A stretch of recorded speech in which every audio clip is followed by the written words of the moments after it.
ఎక్కడైనా కొత్త నీరు వస్తుంటే పాత నీరు అనేది వెళ్ళిపోతుంది. సినిమా ఇండస్ట్రీలో కూడా అదే జరుగుతుంది. దాదాపు 100 ఏళ్లుగా ఎంతో మంది కొత్త వాళ్ళు ఎంట్రీ అవ్వడం, అదే స్థాయిలో పాతవారు కనుమరుగు కావడం మనం చూస్తూనే వస్తున్నాం.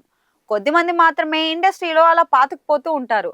కొద్దిమంది హీరోలు 4 దశాబ్దాలు అయినా కానీ ఇండస్ట్రీలో కొనసాగుతూనే వస్తున్నారు.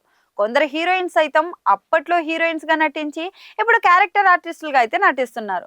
కొన్నాళ్ల తర్వాత వారు కూడా కనుమరుగు కానున్నారు. అయితే కొద్దిమంది హీరోయిన్స్ మాత్రం ఉన్నట్టుండి కనుమరుగవుతున్నారు. టాలీవుడ్ లో టాప్ స్టార్ హీరోయిన్స్ గా మొన్నటి వరకు వెలిగిన పలువురు హీరోయిన్స్ ఇకపై కనిపించే అవకాశాలు లేవని, ఒకవేళ చేసిన చిన్న చితక సినిమాల్లో మాత్రమే వారు కనిపించే అవకాశాలు అయితే ఉన్నాయి. ముఖ్యంగా సమంత ఈ జాబితాలో ముందు వరుసలో ఉంటుంది.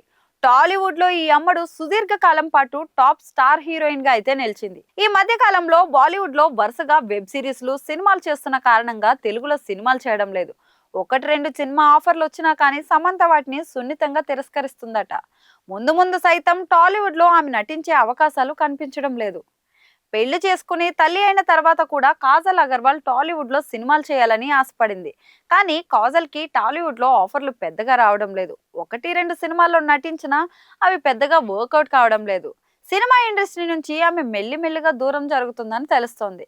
చిన్న చితగా ఆఫర్లు వస్తున్నా కానీ వాటిని పట్టించుకోవడం లేదని, తన ఇమేజ్ కి తగ్గట్టు ఆఫర్లు వస్తేనే నటించేందుకు ఆసక్తి కనబరుస్తోంది. కనుక కాజల్ అగర్వాల్ కి టాలీవుడ్ లో కాలం చెల్లినట్లే అని కొందరు అభిప్రాయాన్ని వ్యక్తం చేస్తున్నారు. యూనివర్సల్ స్టార్ కమల్ హాసన్ నటవారసులు శృతి హాసన్ సైతం టాలీవుడ్ లో ఎక్కువ సినిమాలు చేయడం లేదు. ఆమెకు యంగ్ హీరోలకు జోడీగా నటించే అవకాశాలు అయితే రావడం లేదు. సీనియర్ హీరోల సినిమాల్లో ఆమె నటించేందుకు ఆఫర్లు దక్కించుకోవడం లేదు.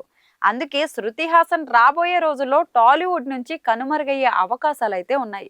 వీళ్ళు మాత్రమే కాకుండా పలువురు హీరోయిన్ సైతం టాలీవుడ్ నుంచి దూరమయ్యే అవకాశాలు అయితే కనిపిస్తున్నాయి. ఉప్పెన సినిమాతో కృతి శెట్టి టాలీవుడ్ లో అడుగుపెట్టి తక్కువ సమయంలోనే స్టార్ హీరోయిన్ గా గుర్తింపు దక్కించుకుంది. కానీ అంతలోనే ఈ అమ్మడికి ఆఫర్లు కూడా తగ్గిపోయాయి. ప్రస్తుతం ఈమె చేతిలో సినిమాలు ఏమీ లేవు. కీర్తి సురేష్ కి తెలుగులో పెద్దగా ఆఫర్లు రావడం లేదు. ఈమె సైతం మెల్లమెల్లగా టాలీవుడ్ కి దూరం అయ్యేలా ఉంది. పూజా హెగ్దే సైతం కొన్ని సంవత్సరాల పాటు టాలీవుడ్ లో టాప్ హీరోయిన్ గా నిలిచింది. కానీ టాలీవుడ్ లో ఈమె పరిస్థితి ఏం బాలేదు. ఈమెకు టాలీవుడ్ లో ఆఫర్లు వచ్చే పరిస్థితి అయితే కనిపించట్లేదు. ఇప్పటికే రకుల్ ప్రీత్ సింగ్, తమన్నా, రెజీనా ఇంకా ఇతర హీరోయిన్స్ సైతం ఇండస్ట్రీకి దూరం అవుతున్నారు.